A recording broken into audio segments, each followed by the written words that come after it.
दोस्तों नमस्कार। आज का एपिसोड नंबर 2 है, जो मटका के बारे में आपके साथ अपने विचार रखने के लिए ये एपिसोड मैं बना रहा हूँ। भाइयों, कानूनी लिहाज में मटका को जुआ ठहराया गया है और इसके बारे में भारत सरकार ने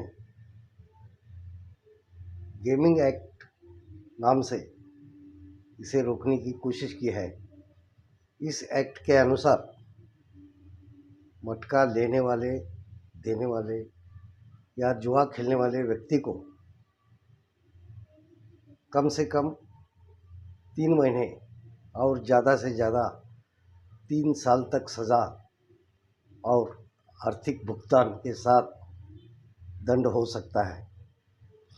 लेकिन आज की हालत ऐसी बन गई है जिसके बारे में भारत सरकार, राज्य सरकार और सभी न्यायालयों को इस विषय के बारे में गंभीरता से सोचना अनिवार्य हो गया है। भाइयों, मटका की एक ऐसी अवस्था आकर पहुंची है जिसमें समाज के 30-40% लोग इससे निगड़ित हो चुके हैं। यहाँ तक कि जो मटका बहुत सारे कुटुंबों को उद्ध्वस्त करता है करके बताया जाता है, वही मटका से आज 30-40% जनता अपना उदर निर्वाह भी करती है। ये एक सच्चाई हम सबको मानना पड़ती है। मटका की एक स्वतंत्र अर्थव्यवस्था है जिसमें संबंधित व्यक्ति को न्याय रूप से इंसाफ देने की यंत्रणा निगड़ित है, इसमें रचाई गई है। मटका कोई अकेला भंडोलदार आदमी नहीं चला सकता, उसके नीचे बहुत सारे लोग कार्यरत रहते हैं और उन सभी लोगों को उनके मेहनत के मुताबिक भुगतान देने का प्रावधान, यानी भुगतान देने की एक प्रक्रिया, एक यंत्रणा आज भी कार्यरत है। भारत के स्वतंत्र होने के पहले से भी ये कार्य प्रणाली निरंतर चल रही है। आज हमारे देश को स्वतंत्र होकर भी 70-80 साल होते हैं, लेकिन आज तक ये कार्य प्रणाली शुरू है।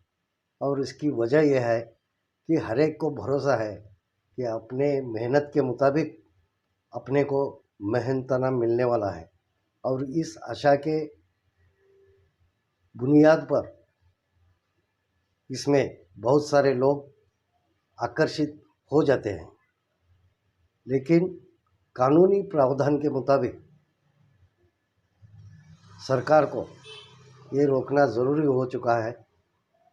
पुलिस इसके लिए स्पेशल स्क्वाड बनाकर गली मोहल्ले में जाकर रेड मारती है, और इस रेड में जो लोग मिलते हैं वो तो एक तो विकलांग होते हैं, या बूढ़े होते हैं, या बीमार होते हैं।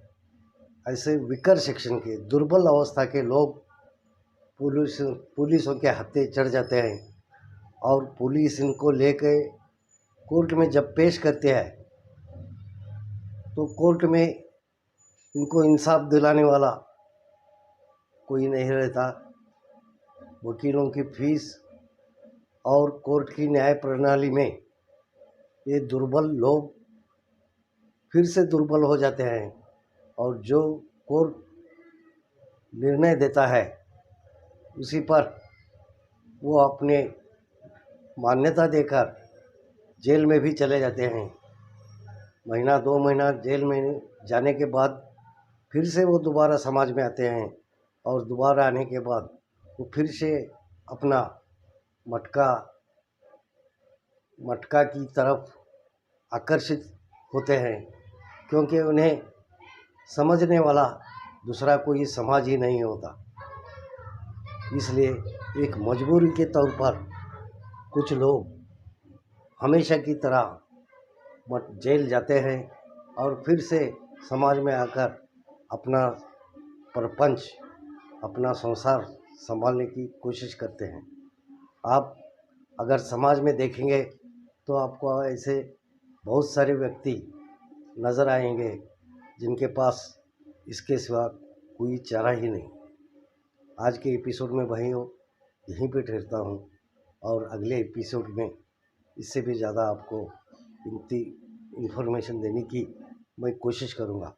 आपसे एक मेरी गुजारिश है कि ये महाचर्चा शुरू करने का उद्देश्य यह है कि जो लोग मजबूर हैं, दुर्बल हैं, वही लोग मटका और अन्य ऐसे गलत जो कानून ने गलत ठहराया है, ऐसे रास्ते पर चलने को मजबूर हो जाते हैं। और इनके लिए भी समाज, सरकार और न्याय यंत्रणा में मानवता के दृष्टिकोण से सहानुभूतिपूर्वक विचार करना ज़रूरी हो चुका है। आज के हालात में कहेंगे तो मजबूर हो चुका है। अगर समाज इनकी मजबूरी को समझ में लेकर इन्हें कोई जीने की राह नहीं दिखाएंगे तो समाज के ऊपर ये बहुत बड़ा धब्बा आ जाएगा। भाइयों, आप सबसे विनती है कि आप हमारे इस चैनल को सब्सक्राइब कीजिए और अपने विचार हमें कमेंट करके भेजिए। वार्ता शक्ति ऑफिशियल न्यूज़ चैनल, ये हमारा चैनल का नाम है। आज का ये दूसरा एपिसोड है और मटका के बारे में तीसरा एपिसोड भी आने जल्द ही आएगा। आप इंतज़ार कीजिए। हमारे चैनल को सब्सक्राइब कीजिए और एक लाइक दीजिए। धन्यवाद।